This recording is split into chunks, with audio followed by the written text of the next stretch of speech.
We could be forgiven for just deciding to bet on who's going to get popped for roids in the UFC next week instead of the upcoming Fight Night card this weekend, but we're going to bet on the fights instead. Although I do have a couple of ideas who might get popped, but it might be a bit slanderous to say those things in a podcast, so I'll keep it to myself.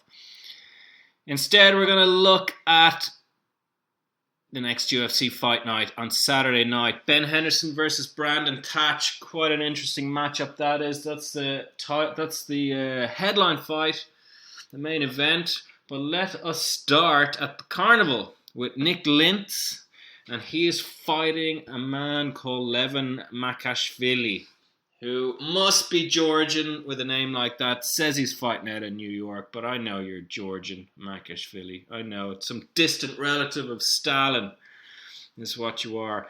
But anyway, Makashvili, I mean, to be honest, your first fight in the UFC, probably you don't want it to be against Nick Lentz.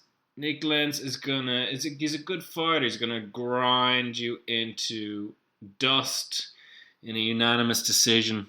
That's the only thing I can see happening here. Makashvili's first fight in the UFC, like I said, he has only 7 fights in his record. He's 6-1.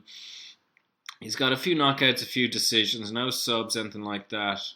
I can't see how a guy with 7 fights can come in to the UFC and fight Nick Lentz and win at featherweight. I just don't see it. Lentz, who, had a little bit of trouble at lightweight.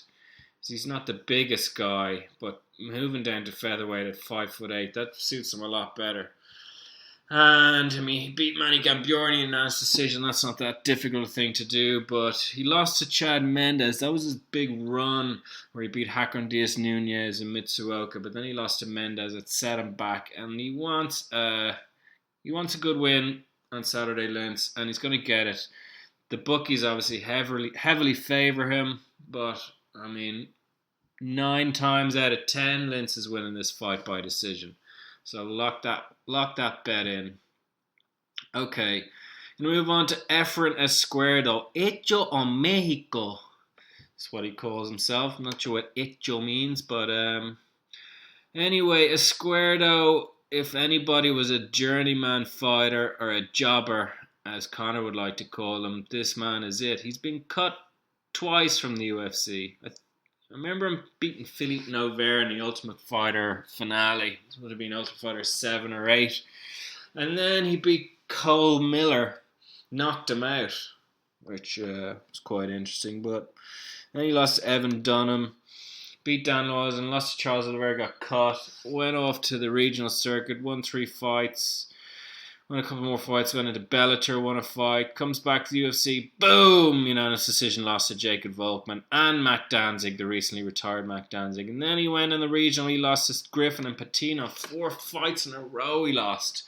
Then he had 3 wins, and he got back to the UFC to fight Leonard Santos in his big return for the 3rd time to the UFC. Unanimous decision, lost. So Efren Esquerdo is not a man that I have any sort of confidence in to win. Now, he's fighting a guy called Monstro, Goiana Rodrigo de Lima from Macapá in Brazil. The guy's only 23 and he's a submission specialist. He has 2 losses on his record, and he's a good few submission wins on his record. 3, 4, 5, 6 wins by submission. And he got knocked out in his last fight by Neil Manny in the 2nd round by KO. Surprising there, but it happened. Neil Manny is a lot better a fighter than Efren Esquerdo, put it that way. And I think my bet is actually on Monstro to submit Esquerdo. Esquerdo's lost a couple of fights by submission in his past. He's lost a lot of fights by a lot of ways, but he's lost a couple of fights by submission. And maybe he might be too experienced and too canny for this young Brazilian, but I think the Brazilian's going to be fired up. He lost his first fight in the UFC, and he wants to make up for that. And he's going to come guns blazing for Esquerdo.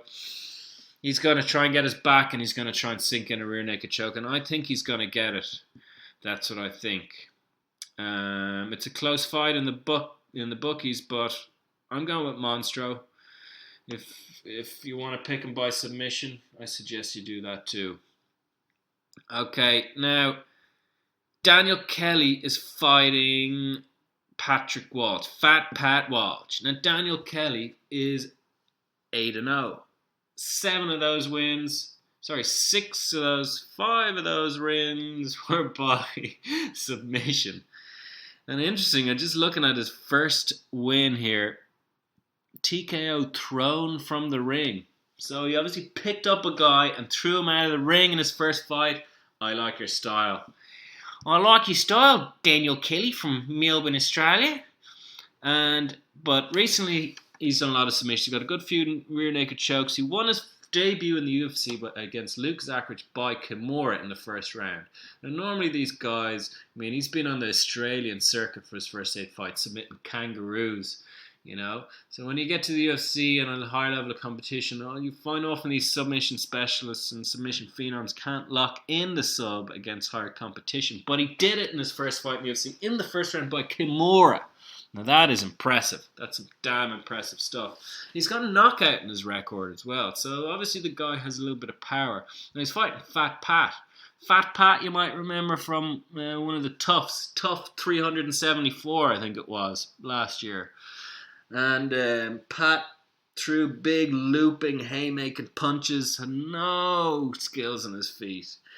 Power, and he can, if you stand there looking at him, he'll hit you in the face and put you down. But Fat Pat was known for his wrestling and his top control and his aggression, his heart and his balls to the wall style. And Fat Pat would walk through a wall of fire to win a fight. We know that. And he's got a couple of wins on his record recently. He won his last 2 fights. Daniel Spone beat in the Ultimate Fighter finale. That's like 6, 7, 8 months ago. And he's lost by rear naked choke before. Telling. That's pretty telling. He lost by rear naked choke after 18 seconds of a fight.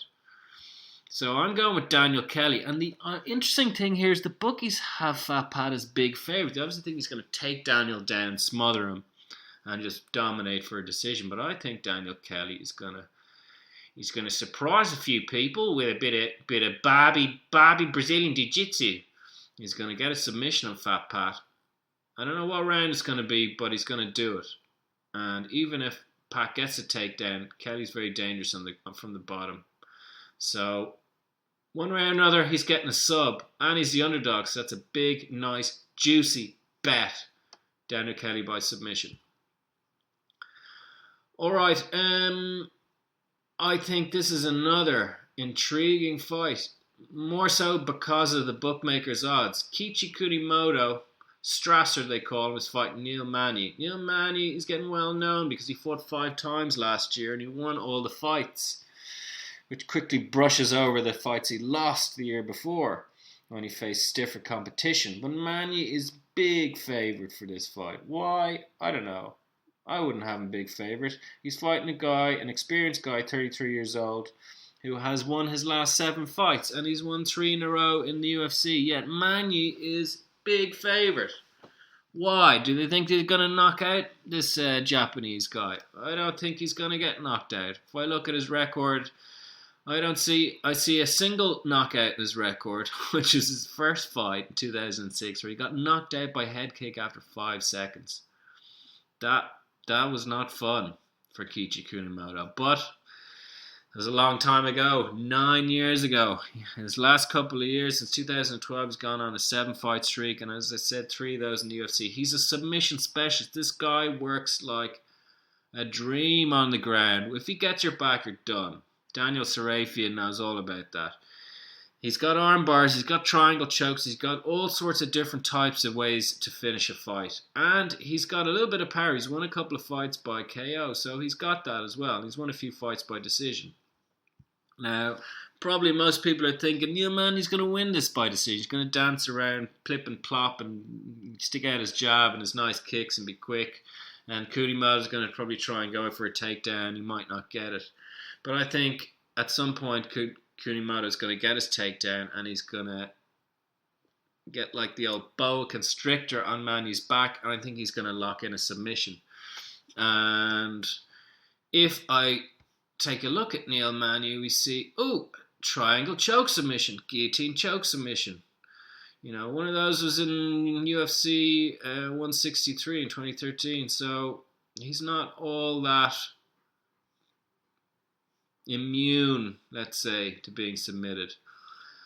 And I think you're going to get 10-1 on Kunimoto. So as a side bet alone, I recommend putting $5, $10 on that, because I think it's brilliant odds for a very good fighter who's 7-0, three fights in the UFC. How is he such a big underdog? Doesn't make sense. Bookies, you're going to get stung on this. Kichi Kunimoto, lock him in to win by submission. That's what I say. All right, Cole Magrinho Miller. So Cole is calling himself, he's got a Brazilian nickname for himself, and he's fighting out of American Top Team in Augusta, Georgia. Makes sense, Cole. Makes a lot of sense. Anyway, let's not be too hard on Cole. He's got a good submission game, and he managed a unanimous decision against Andy Ogle. So, he's obviously going places. But the last impressive win he had is against Ross Pearson. But we're going all the way back to 2010, when Ross was dumb and stupid and really didn't know what he was doing. And he's only slightly less so now, but he's still a pretty decent fighter. And he subbed him by rear naked choke, and he had beaten Dan Loazon. And he had also subbed George Gurgel and Junie Browning, but, no great shakes, either of those guys. But then, we look at his record, and he lost to Seiler, he lost to Nam Fan, he lost to handsome Matt Wyman, decision, split decision, lost a decision to Manny Gamburian. How do you lose a decision to Manny Gamburian? You either beat Manny Gamburian or he catches you with something lucky. So, okay, Miller's beaten Sam Sicilia in his last fight with a naked choke. Sam Sicilia is a pretty one-dimensional fighter. Half decent, he actually won me some money a couple of weeks ago. But this time Cole Miller's fighting Max Holloway. Now Max Blessed Holloway, he got kind of embarrassed a bit by Conor, and people wrote him off as, he's just shit. And I've seen some newspaper guys writing about Conor's previous opponents and saying Max Holloway was rubbish and untested and a kid. And Max Holloway is a very good fighter.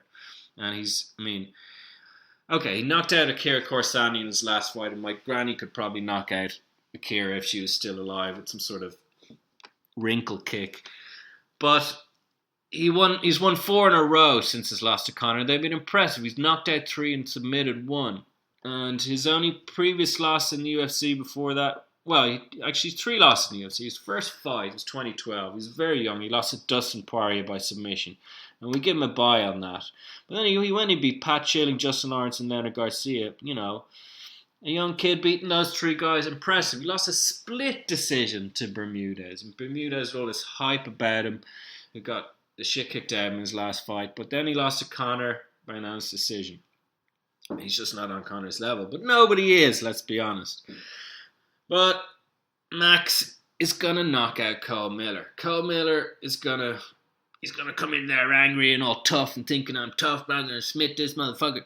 But at the end of the day, Holloway is going to knock you around the ring, Cole. You're going to pull guard at some point, I reckon. But either way, he's going to knock you around the ring. He's going to kick you against the cage. He's going to hurt you. He's going to get you down. He's going to finish you with ground and pound with Cole Miller. We might even see Cole Miller tap to strikes. Haven't seen that in a while, but... we might see. But I think Max Holloway is gonna win by KO. And that is a good bet for me. And one I'm definitely locking in.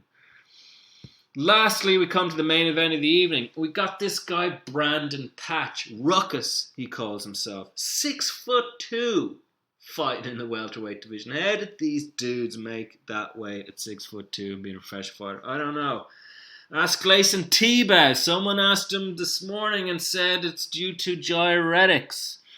And if the whole platoon is in fact on roids, maybe Brandon Thatch likes an old diuretic now and again. But let's not tar him with the brush of everybody else at the moment.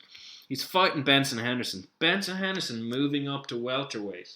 That is quite the interesting story too. Benson, he's a victim of Anthony Pettis, really, because he lost to Pettis, but then he wanted a rematch. He fought two guys, and he won. And he should have had a rematch, but Pettis was, getting his nails done in a salon for a year and a half, so he couldn't fight. And then he fought, so Henderson went and fought Raphael and got knocked out, and then he took another fight with Cowboy, and he got beaten. Very tight decision. I think he lost the fight, but a very tight decision. So Henderson's thinking now, he's thinking, I want gold around my waist, and I'm quite a way away from it in the lightweight division. So he's moved back up to welterweight. He's tired of cutting weight. You ever seen the size of Henderson's legs? They are like 2 trucks. And I think they're going to be pretty big for this fight. And people are saying, they're saying Brandon Thatch, he's too big. He's going to be too big for Henderson. He's going to be too strong for him. Brandon Thatch ain't fought shit. He fought Paulo Thiago. The last time Paulo Thiago won a fight, The Wizard of Oz was top film at the box office, you know what I mean?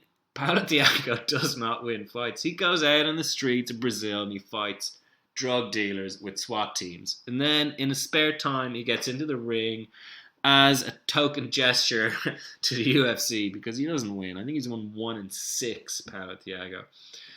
And before that, Thatch beat Justin Edwards, another, world-class fighter. Hell no. How is Brandon Thatch almost level with Benson Henderson for this fight in the bookies' minds? It's just crazy talk. Crazy talk. Because he's bigger and stronger? No, you don't beat Paulo Thiago and then get, evens or close to evens against Ben Henderson. Ben Henderson's going to win this fight. He's going to be smarter and better than Thatch. And Thatch hasn't fought in a while, November 9, 2013, so he's almost a year and a half out of action. Henderson has warmed up. There's no ring rust. And I don't think he's going to do something stupid and get knocked out. We saw how good he is against Cowboy. Cowboy's top of his game. And Henderson almost took that fight from him. Brandon Thatch is not winning this fight. How's Henderson going to win it? Well, you would be thinking he's going to win it by decision. If it was 3 rounds, it would be a decision all day long. But it's 5 rounds. So, I'm going to put this in my accumulator just as a win for Henderson. Because it's pretty tough to pick. I mean, I don't know if Thatch can handle 2-3 rounds of Henderson. How hard Henderson will go after him if he wants to finish or he just wants to get a win. I don't think Henderson's going to be going for the finish. But we don't know how tough Thatch is. But Henderson's going to win either way, so just lock that in. Now, the interesting thing is I had a quick look at a couple of accumulators for my picks. And because I'm going with a couple of underdogs, i.e. Kunimoto and Kelly, you pick an accumulator tonight with what I've just told you, and a $5 bet's going to win you $4,000 on most of the websites I've checked. And that ain't half bad. And if you do put that bet in, and if you do win, I will be accepting thank you gifts at a secret address, which will be provided later. But overall, we don't have the most exciting card. We could be putting bets on Rumble or Big Rig and their diet of whatever, but we're not. We're going to leave that for a future announcement. And we're going to look forward to winning some money this weekend. I wish you luck, and I will be in touch.